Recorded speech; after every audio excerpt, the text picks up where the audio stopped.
É assim, para a gente compreender um pouco essa história, é interessante compreender o que é Barcarena de fato. A história da baleia. Qual é a maior riqueza nossa, enquanto indígena, enquanto quilombola? É isso aqui, olha. Essa sombra. Bom, esse que é o foco da música, que a gente usa da nossa vivência, né? Da minha vivência de barcarenense, é manter isso, para que isso não desapareça.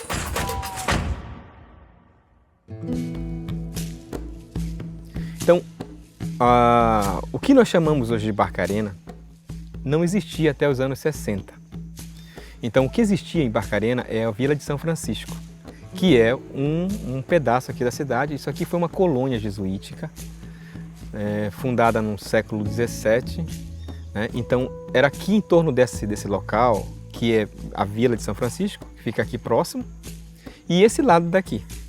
Isto aqui tudo foi Belém. Foi um espaço de ocupação de Belém. Isso aqui é um distrito de Belém que existe desde o princípio da colonização.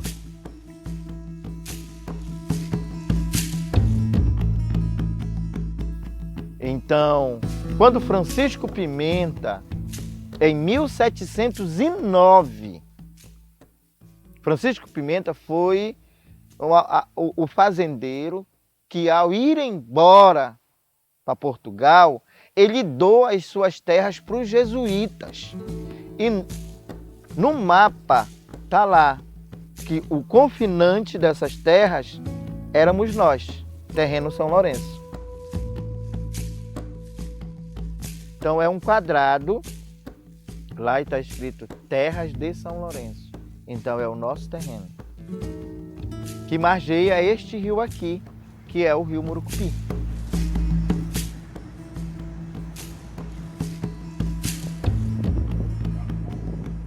É claro que as pessoas gradativamente, nos anos 70, começaram a mudar, né? Por causa desse incentivo de morar na sede.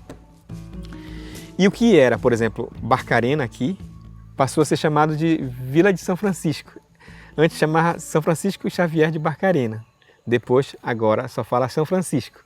Mas é por conta dessa compartimentação, essa complexidade que agora a gente ouviu falar. Como foi criado de forma diferente, como foi unificado o município. Sempre foram casas espaçadas na época em que, vamos dizer assim, os meus avós, eles tinham um terreno muito grande e os terrenos eles não tinham, eu lembro muito bem assim, que não tinha cerca, né, na época, porque as pessoas tinham aquele respeito, vamos dizer assim. O sítio do compadre começa em tal lugar, então o meu vai até esse local, até a árvore e tal, não tinha nem um pico, alguma coisa delimitando, mas era uma seringueira, uma saizeira, uma castanheira, então dizia assim, até naquela castanheira é nossa.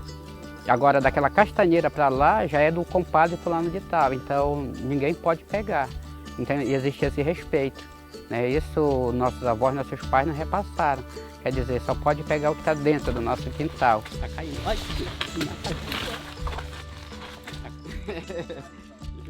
Naquela época, como era uma cidade interior, muito pouco desenvolvida, a maioria das pessoas trabalhava no cultivo, na plantação, né?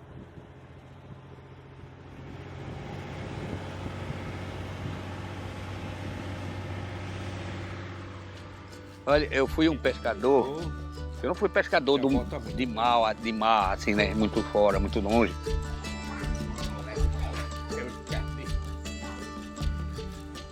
Porque tem um pescador industrial, que é esse que tem os barcos grandes, e nós somos pescador artesanal. Minha carteira da Marinha, né? Carteira marítima. É matapi, pegar o camarão, é a redinha da beira, botar aquela redinha de 10 metros na beirada. Tudo isso eu aprendi, graças a Deus, fui aprendendo isso. E aqui o porto é como o porto da Serra. É que eu me tornei um pescador, documentado pelo menos. Pelo menos isso, porque me ajudou muito. Que se eu não sou documentado, eu não me aposentava assim tão fácil. Graças a Deus, agradeço a Deus por isso.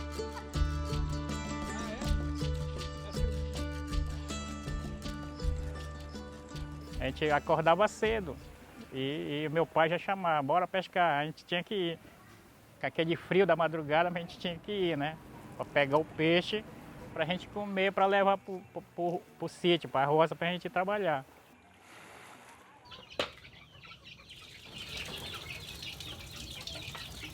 Ela fazia de molho assim, né? Meio caldo pra gente fazer aqui, pra tomar, né? Comia que enchia a barriga, tomava um açaí. A nossa comida só era uma comida, junto, açaí com comida, peixe.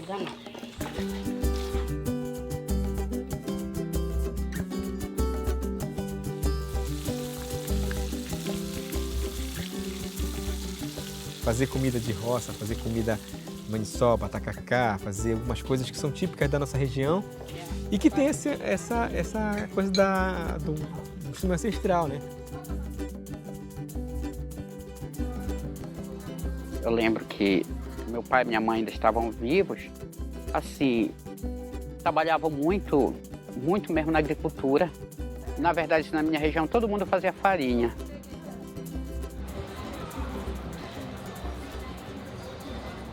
Deu R$4,30. Normalmente, assim, vamos dizer, uma vez no mês, os meus pais eles conseguiam ir até Belém para vender alguns produtos. E existia muito aquela questão assim, você sabia o dia de ir, mas não sabia o dia de voltar.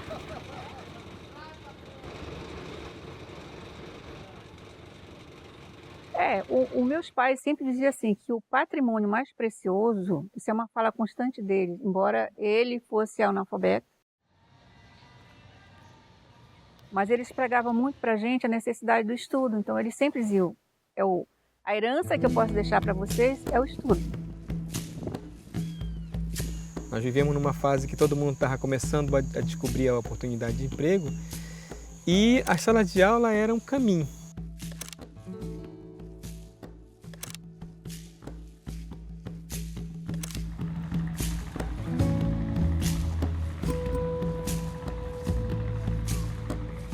Eu me lembro muito do professor Eustáquio, que era professor de Química, né, que era um cara que eu conversava muito, e quando eu acabei vindo para cá, foi um cara que me ajudou, né? Quando eu comecei a ter curiosidade sobre alumínio, ele me emprestou um livro. E o cara que me entrevistou lá, pô, tu já conhece? Eu disse, não, deu uma estudada e tal. Eu acho que até ajudou, né, na época lá.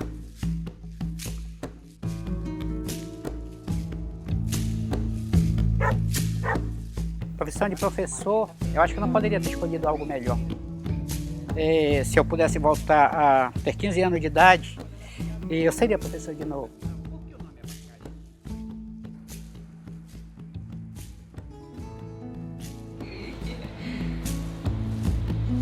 Eu sempre compartilhei meus sonhos com as pessoas.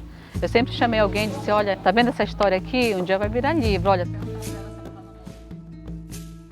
Sempre compartilhei porque eu queria ter testemunhas do que ia se realizar na minha vida.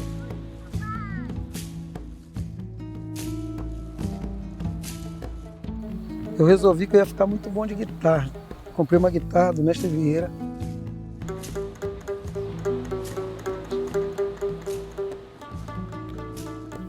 O Vieira foi o que me incentivou em tudo, graças a Deus.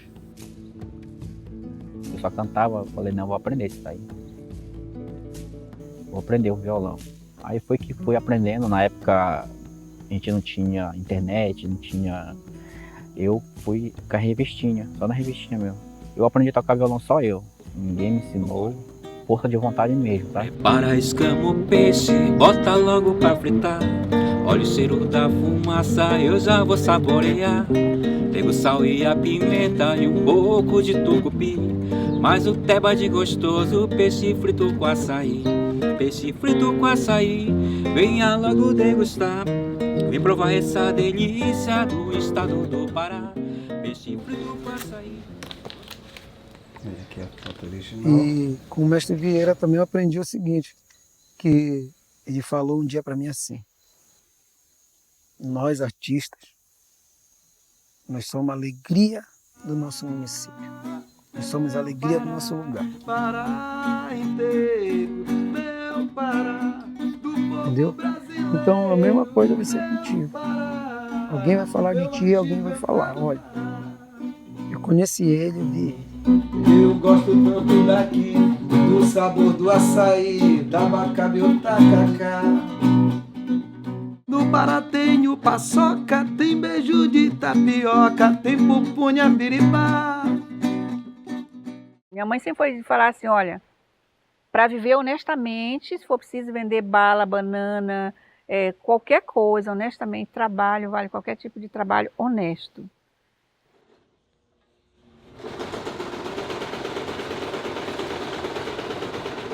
E ali com ela eu aprendi a trabalhar, ali com ela também eu aprendi a ser independente do meu trabalho desde cedo.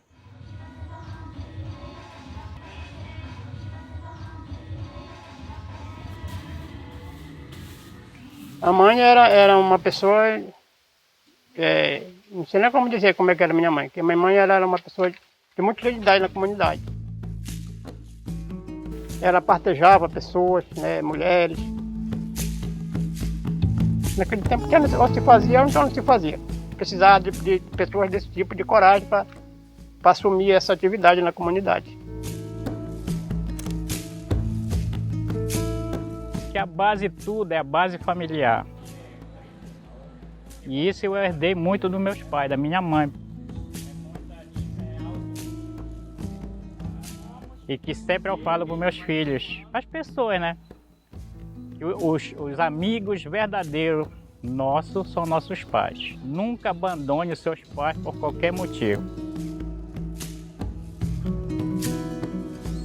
Você acredita que eu espero meu pai até hoje?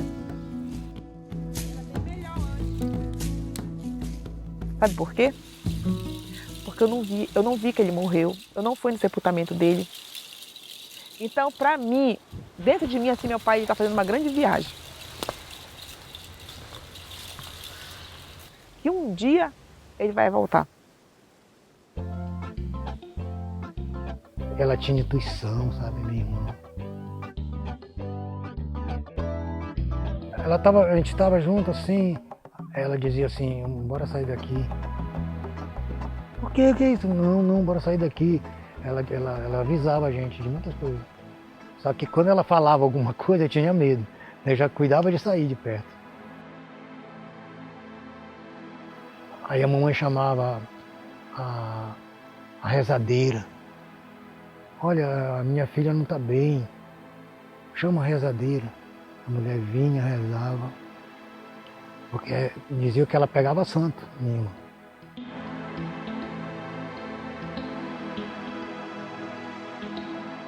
No interior, sempre que as casas eram feitas de tábua, de madeira, com assoalho, então as histórias assim que a mamãe contava, que atraía muita atenção nossa, eram histórias de visagens, contos de assombração. Numa das noites que nós estávamos nesse local chamado Tingaçu, nós escutamos o assovio que seria da Matinta Pereira. Era um assovio longo, 3 vezes. Matinta Pereira, que chamam, ela é uma velha.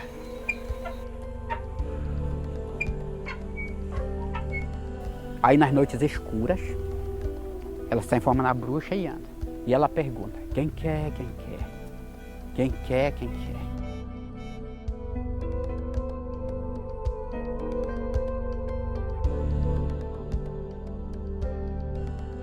Se uma pessoa desavisada falar assim, eu quero, ela diz, então toma a sina de virar Matinta Pereira. E a partir daquele momento, ela abandonou o fado que ela tinha. Amanhã ela amanhece morta. E aquela pessoa assumiu a sina que ela tinha, para carregar por toda a vida. Alguns contavam muita história de... Eu acho que o Cafezal é muito cheio de mitos. E o dos mitos do medo, né? O medo, por exemplo, de ir para a beira do local, que era o sumidouro, que isso ficou muito mais forte. Das visagens da Casa Grande, que era um local onde tinha corrente de sacrifício, que as pessoas arrastavam, ouviam essa memória de que correntes saíam dentro da casa, né?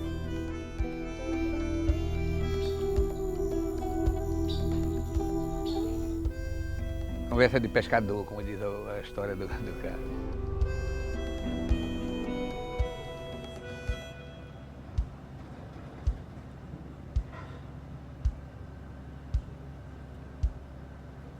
Eu sempre digo que eu ainda tenho uma missão muito grande a cumprir aqui.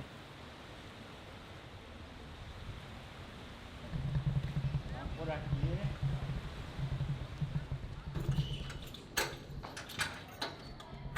Depois da minha partida para a vida, para outra vida, eu tenho muito ainda a contribuir.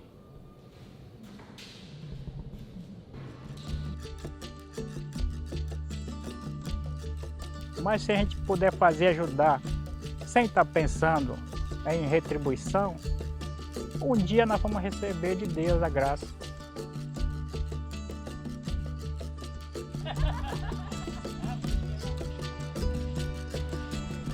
Eu penso que o que foi dito aqui vai ajudar no entendimento de muita coisa do município de Barcarena.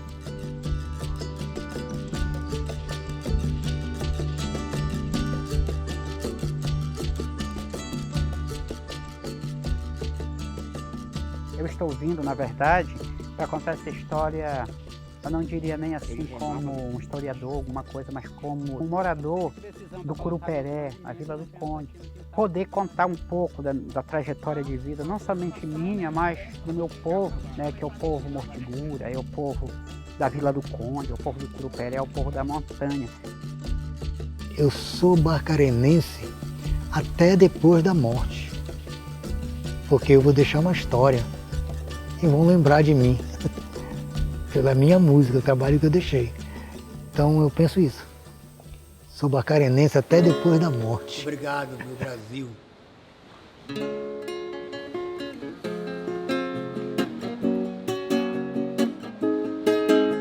Hello, hello, estou aqui. Saiba, essa saudade de você tá doendo em mim. Hello, hello, estou aqui. Saiba, essa saudade de você tá doendo em mim. No alto da serra eu fiz essa canção de amor pra falar dos nossos momentos, que nas asas do meu pensamento torna meu sonho azul. Saudade quando invade o peito, chuva fina é temporal,